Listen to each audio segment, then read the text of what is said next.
പോലെ എന്തേലൊക്കെ മിണ്ടി പറഞ്ഞു ഇരി.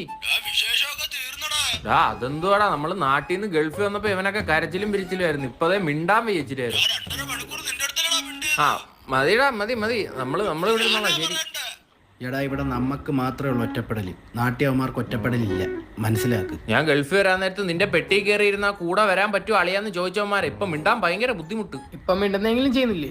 കുറച്ച് കഴിഞ്ഞാൽ അതും നിൽക്കും. ലാസ്റ്റ് വിളിച്ചാ പോലും എടുക്കൂല. അവസാനം ആരെ വിളിക്കും? പടച്ചോനെ. ഇതാണ് പറയുന്നത്, കറക്റ്റ് സമയത്തിന് കല്യാണം കഴിച്ച പൊണ്ടാട്ടിയെങ്കിലും വിളിച്ച് കൊഞ്ചിച്ചോണ്ടിരിക്കുക. ഈ ലീവിന് പെണ്ണ് കിട്ടുന്നതിന്റെ അഹങ്കാരമായിരിക്കും. അഹങ്കാരമല്ല, അത്ഭുതമാ. പണ്ടത്തെ പോലെ ഗൾഫുകാർക്കൊന്നും ഒരു ഡിമാൻഡും ഇല്ല നാട്ടില്. ഇല്ലേ? ഇല്ല. പണ്ട് ഗൾഫുകാരനെന്ന് പറഞ്ഞാൽ പെണ്ണിനെ അടുത്ത് കൈ തരുമായിരുന്നു. ഇപ്പൊ 100 കൂട്ടം ചോദ്യങ്ങളാ. ഗൾഫിലെവിടാ? മസ്കറ്റിലാണോ?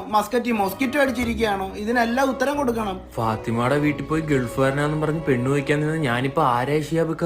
എടാ, ഇവിടെ വന്നൊരു 10 കൊല്ലം കഴിയുമ്പോൾ നിനക്ക് മനസ്സിലാവും എന്ത് കേറി വരണ്ടായിരുന്നു. 10 കൊല്ലം എടുക്കുമോ മനസ്സിലാക്കാൻ? നിനക്ക് അബ്ദുൽ ഖാദറിനെ അറിയാവോ? ഇല്ല. ആരെ? പണ്ട് അവൻ എന്റെ കൂടെ പേർഷ്യ വരാൻ നേരം അവന്റെ കീശയില് 2 ദിർഹം ഉണ്ടായിരുന്നു. ഇപ്പോഴോ? ഇപ്പൊ അതുപോലും ഇല്ലാതെ ഇന്നലെ ചന്തയിൽ നിൽക്കുന്നറ. കണ്ടാ കടം ചോദിക്കും. അതുകൊണ്ട് ഞാൻ വേണ്ടിയില്ല. ഗൾഫിൽ കയറി രക്ഷപ്പെടാൻ വന്നതിന്റെ അടുത്ത് പറയുന്ന കഥയൊക്കെ ഇത്.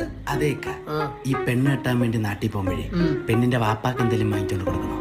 തോടുള്ള അണ്ടിപ്പരിപ്പ് വാങ്ങിക്കോട്. എന്തിനേക്കാ? ഇരുന്ന് തൊലിക്കട്ടങ്ങേരി. അധികം മരുമോനാന്ന് അറിഞ്ഞപ്പോഴേ അങ്ങേര് തൊലിച്ച്. പെണ്ണ് കെട്ടിയിട്ട് നിന്റെ പ്ലാൻ എന്തോന്നു?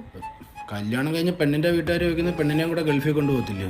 ഇവിടെ നമുക്കല്ലേ അറിയത്തുള്ളൂ കുബൂസും തൈരും കൂട്ടി തിന്നതിന്റെ പാട്. അല്ല, പെണ്ണ് എവിടുന്ന്? തിരുവനന്തപുരത്തുള്ള ബ്രോക്കർ കൊണ്ടുവന്നേ. ഭയങ്കര ക്യാഷ് ടീമാ. പെണ്ണിനൊന്നും വാങ്ങിയില്ലേ? ഒരു ഐഫോൺ വാങ്ങി സർപ്രൈസ് കൊടുക്കാനാ. ചെറുക്കൻ അവരെന്തോന്ന് തരുന്നത്? 5 ലക്ഷം രൂപ പോക്കറ്റ് പണിയും 101 പവനും ഒരു ഇന്നോവ കാറും. നിനക്ക് തന്നെ അവര് കെട്ടിച്ചിരുന്നത്. എന്തൊക്കെ എനിക്കൊരു കുഴപ്പം? ഞാനും അവളും തമ്മിൽ നല്ല ഇഷ്ടത്തില്ല. അവളെന്നെ ഇക്കച്ചീന്നാ വിളിക്കുന്നത്. നീ തിരിച്ചോ? മുത്തച്ചിപ്പീന്ന്.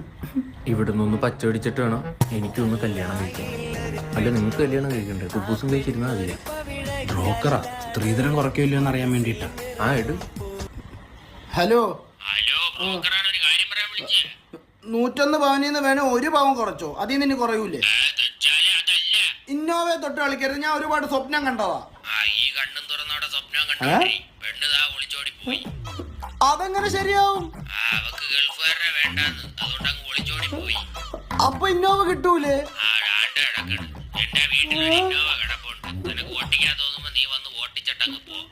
ഹലോ,